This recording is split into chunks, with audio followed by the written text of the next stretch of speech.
Okay, hello and welcome everyone to this session where we are going to discuss the DNB October 25 paper. So I have written the first four questions down for you all and we will be quickly discussing them. So they are a mix of anatomy and physiology in anesthesia. All of these answers you will find in the first section of the app, of the CA app, that is Anatomy and Physiology in Anesthesia. So let's start off with question number one. I would just request everyone to mute themselves. Vaishali and Saurav, I believe you're not mute. So kindly mute yourselves. All right. The first question is, give a neat label diagram of brachial plexus and enumerate the different roots of brachial plexus block. What are the possible complications of interscalene block? Now, in DNB papers, make sure that you write to the point. You're not wasting your time in writing lines and lines which are not going to give you any marks. Okay.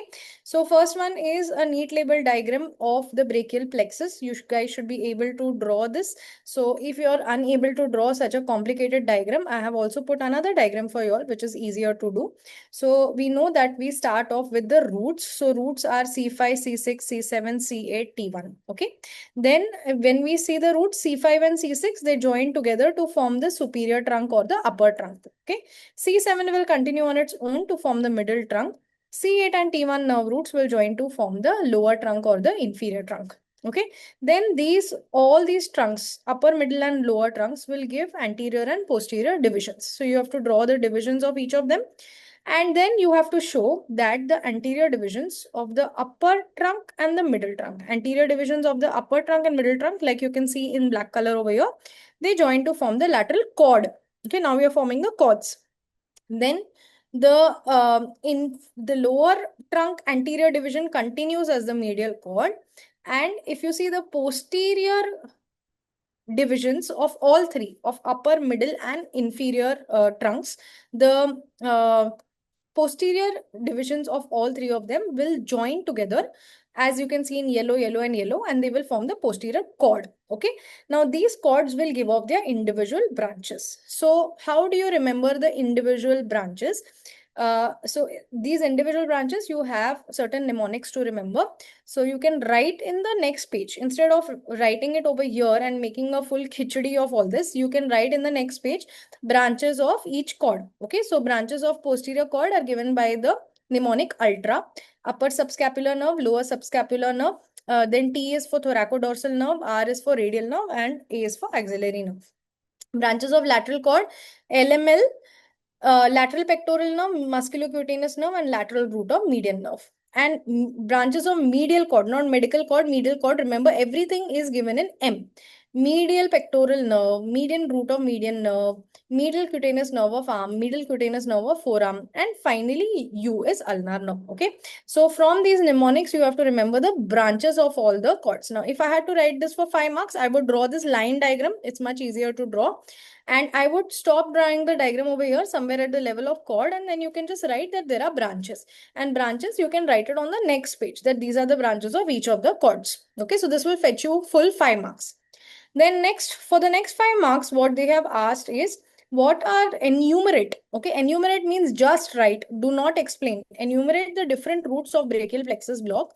And then for 4 marks, you have to write what are the complications of interscalene block.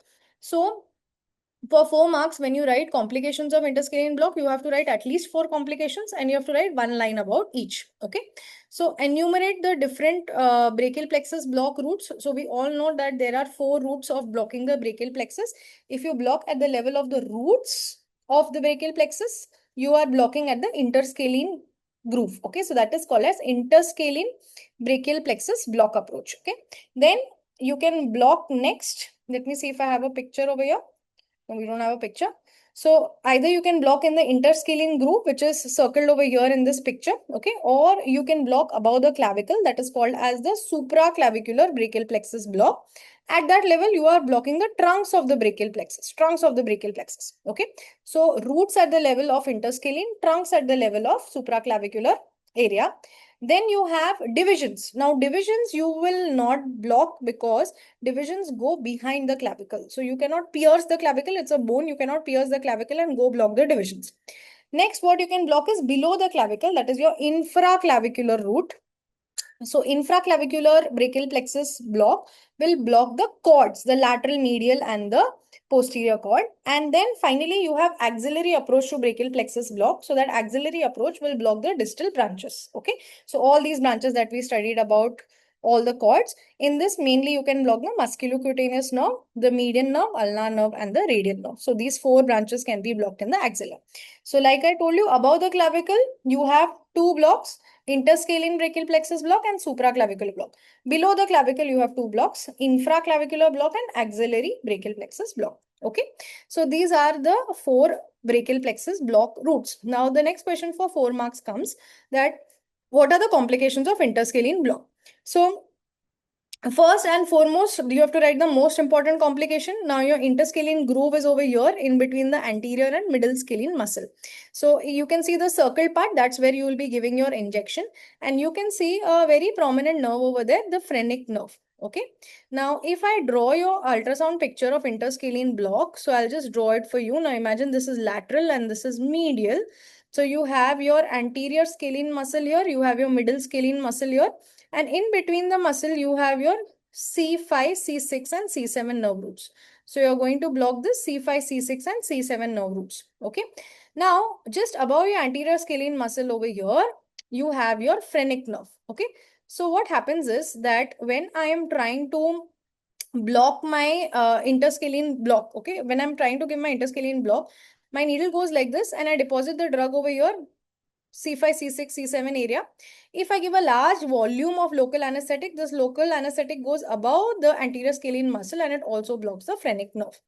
Now, they say that the chance of phrenic nerve palsy in interscalene block is 100%, but that is what it was before the ultrasound era. With the ultrasound era, you can give targeted block at C5, C6, C7 level. You can avoid giving excess drug so that it does not spread up to the phrenic level, okay? And you can target that my drug should spread only between C5, C6, C7. So that is your way of avoiding phrenic nerve paralysis. Anyways, for exam purpose, you have to write phrenic nerve paralysis as your first complication of interscalene block and say that it causes diaphragmatic dysfunction and that causes respiratory distress in the patient. Next thing is, on the medial side over here, you also find other nerves. Okay, so whenever we talk about interscalene brachial plexus block, remember that 3 complications are related to nerves only. First is phrenic nerve getting paralyzed. Second is even the recurrent laryngeal nerve is close by. So that can also get paralyzed by the local anesthetic. And that results in hoarseness of voice. It results in hoarseness of voice. Okay, so it doesn't get paralyzed, it gets blocked by the local anesthetic. And the third nerve that we are talking about is the sympathetic chain. Okay, so your cervical sympathetic chain is the one that mainly supplies your muscles of the eye. So whenever you block your cervical sympathetic chain, your muscles of the eye are affected. So what you see is something similar to Horner's syndrome. You will see that the eyelid is drooping. You see that the pupil is constricted. So you see ptosis, you see miosis, and on that half of the face, you see anhidrosis or absent of sweating. Okay. So Horner syndrome is because of blocking your cervical sympathetic chain. Stellate ganglion is a part of that. And finally, interscalene groove is over here somewhere in the neck. Suppose you start targeting a little down. Instead of giving it here in the middle of the neck, you target your needle a little bit down. You can puncture the apex of the lung. So you can cause a pneumothorax. So it's quite rare, but you can still write it as a complication. So these are the 4 complications of interscalene nerve block. Okay. Then question number 2 was pure physiology related to oxygen transport. So how is carbon dioxide transported in the blood and what is Haldane effect and how is it related to the Bohr effect? Okay.